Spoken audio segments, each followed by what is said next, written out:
नमस्कार सविकाताईंनो, आपल्या आवडते चॅनल पोषण शिक्षण माध्यम या चॅनलवर आपले सर्वांचे खूप खूप स्वागत. तर आजच्या व्हिडिओमध्ये आपण अपार आयडी म्हणजे काय आणि ती कोणत्या लाभार्थ्यांची तयार करायची ते बघणार आहोत. तर सर्वप्रथम सगळ्या ताईंना एक विनंती राहील की हा व्हिडिओ मी सेविकाताईंच्या कमेंटवरनं करत आहे आणि दुसरं म्हणजे आपल्याला सध्या ई-के-वाय-सी कंप्लीट करण्यास सांगितलेलं आहे. त्याच्यामुळे आपण अपार आयडी ही वरिष्ठांच्या सूचना आल्यानंतर करायचं आहे. परंतु काही सेविकांना ती सूचना मिळालेली आहे की तुम्ही लवकरात लवकर अपार आयडी ही तयार करायची आहे. जसे शहरी भागातील ज्या अंगणवाडी सेविका आहे आणि ज्या महानगरपालिकेच्या अंगणवाडी सेविका आहेत, तर त्यांना त्या सूचना मिळालेल्या आहेत की आपले जे लाभार्थी आहेत 3 ते 6 वर्ष वयोगटातील त्यांचे अपार आयडी ही लवकरात लवकर तयार करण्यात यावी.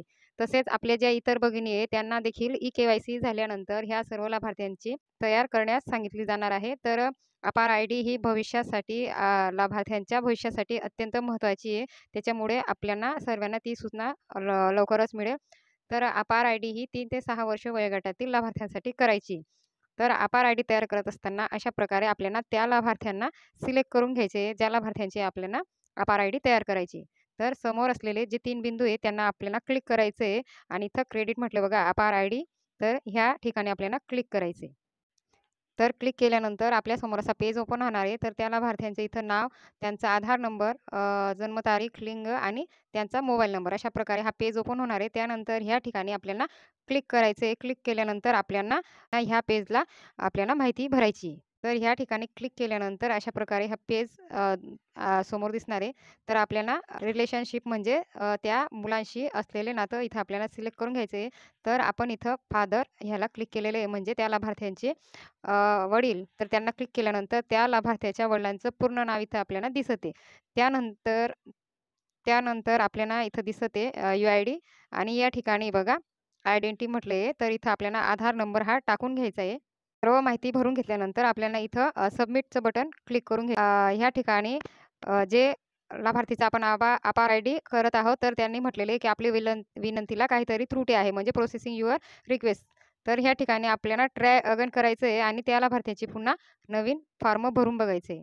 दुसरं लाभार्थी घेतलं आहे आणि त्याला मदर ह्याला क्लिक केलेलं आहे. तर त्या मातेचं इथं नाव आपल्यासमोर येते आणि आपल्याला आधार नंबर इथं आपल्याला टाकून घ्यायचं आहे. त्यानंतर आपल्याला सबमिट या बटनाला क्लिक करायचं आहे. आपण बघू शकतो हे दुसरं लाभार्थी इथं आपलं सक्सेसफुल झालेलं आहे. त्याचं अपार आयडी इथं बनलेली आहे आणि अपार आयडीचा जो क्रमांक असतो तो देखील आपल्याला इथं दिसत आहे. तर ह्याचं स्क्रीनशॉट हा आपल्याला पालकांना द्यायचा आहे, जेणेकरून भविष्यात मुलांना हा अपार आयडी शैक्षणिकदृष्ट्या अतिशय आवश्यक असतो. त्यामुळे अपार आयडी ही बनवून झालेली आहे. तर आपल्याला त्या लाभार्थ्याचं चेक करायचं आहे की अपार आयडी आपण कशाप्रकारे बघायची. तर त्या लाभार्थ्याच्या आपल्याला ह्या ठिकाणी क्लिक करायचं आहे. करून घेतलंय. त्यानंतर इथं बघा अपार आयडी देखील तयार झालेली. तर आपण पालकांना हे जे अपार आयडी आहेत, अपार आयडी आणि आभा आयडीचं स्क्रीनशॉट हा टाकून द्यायचा आहे. कारण अपार आयडी हा लाभार्थ्याच्या पुढच्या शैक्षणिक कामासाठी अत्यंत महत्त्वाचा आहे. तर हा व्हिडिओ आपल्या सर्व भगिनींसाठी अत्यंत महत्त्वाचा आहे. त्याच्यामुळे सगळ्यांनी बघायचं आहे.